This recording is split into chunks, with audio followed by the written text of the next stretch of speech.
2014, the year where Kim Kardashian breaks the internet, the Oscars photo goes viral, the ALS Ice Bucket Challenge, how people wouldn't let go of Let It Go, the Lego Movie, the British vlogger boom, and so much more. It was a memorable era of the internet, to say the least, and many people look back with a nostalgic endearment for that time of their lives. But aspects of it are coming back in 2024, 10 years later. There's a common phenomenon that trends come back 20 to 30 years after they first rose into popularity. It's typically the fashion industry. But since the rise of the internet, social media trends have started to follow this pattern too. They typically come back maybe every 10 years instead. 2014 is typically identified as the turning point of the internet. The mid to late 2000s was the era of the internet booming, with MySpace being the popular social media that grew a pipeline to Facebook, Instagram, and Twitter.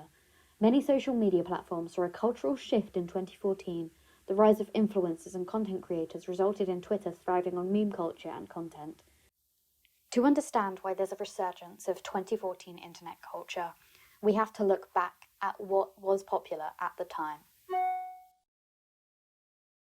A significant part of that era of the internet was Tumblr and the romanticization of mental illness and eating disorders. The 2014 culture of Tumblr, as many people remember, was the era of indie pop, with a more alternative and widely regarded style. Popular blog posts would frequently be dramatic themes and lyrics, bringing the romanticization of mental illness to the forefront of social media. Whilst this era of Tumblr was over many years, the most notable was 2014.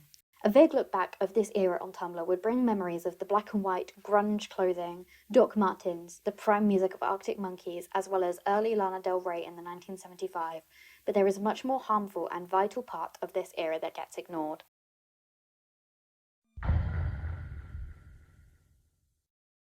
Whilst aspects of this culture-defining era of the internet shaped many young minds, it also pushed the romanticization of mental illness, pedophilia, toxic relationships, and eating disorders.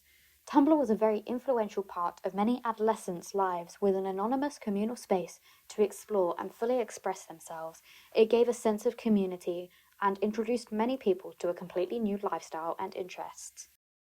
Lana Del Rey was a significant artist in this era, where young teens would listen to her music about older men and drug use and become naive to seeing the signs of failure due to the rhetoric of being into older men that she would push in her songs.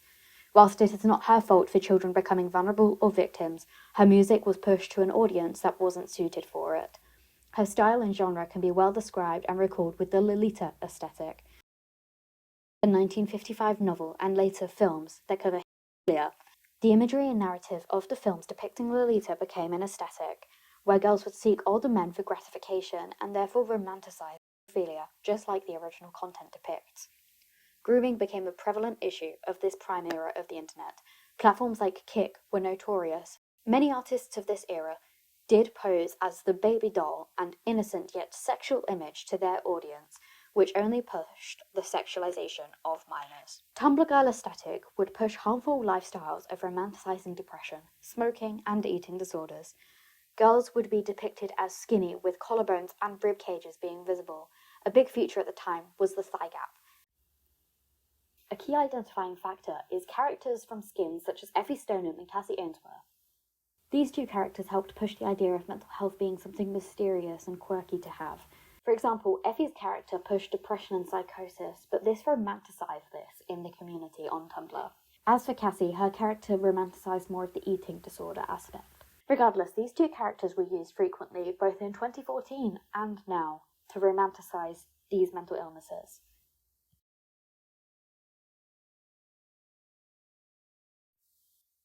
Well, with the recent and current events of the world, it's no surprise that people are looking back to the past for comfort, as we are all guilty of. But why 2014? The majority of people who lived this era are now adults and early 20s. With reaching adulthood in such an unpredictable time, it's easier to look back at the simpler times and reminisce on when they were young teens and the lives that they lived in that period. With the severity of current issues, regressing to times where your biggest issue was perhaps English homework or crushes takes some of the fear that you are currently experiencing away. Another factor of this era returning is the comeback of the pioneering media of the time. There is the return of Dan and Phil, two of the most notable YouTubers who are taking over the Tumblr fandoms and tags. There's the recent Muse and Arctic Monkeys albums from 2022, the MCR revival, and Fall Out Boy's activity. The popularity of these things in 2014 coming back and being popular and consistent in recent years, including a decade later, brings that nostalgia back. It's inevitable that you will find yourself reverting back when things from your childhood make a resurgence. However, with positive things, there always follows a negative. Twitter is a huge platform that now promotes extremist and supremacist views to users, and many get forced to confront the subtwitter of eating disorders, an entire community built on promoting eating disorders and pro-ana content. Pro-ana or pro-anorexia are terms used to define the encouragement of disordered eating, something that is very easy to find on Twitter. While some of the positive and memorable content of 2014 is coming back, so is the popularity of the harmful media. Whilst I've barely touched the surface of the dangers of the 2014 nostalgia, I also grew up in those times and I'm aware of the significance. I fully encourage the revival of the positive aspects of this era, but it's important to note that we shouldn't let history repeat itself. Now, out of all the things that happened in 2014 era of the internet, this is barely touching the surface. I could make a deep dive into the entire era, but I figured I would just touch on the basics. That being said, if you'd like to see a deep dive into it, absolutely let me know and I will do it. Thank you so much for watching.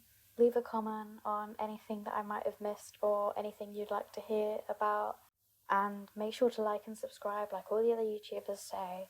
I don't know how often I'll make content, but I'm here anyway.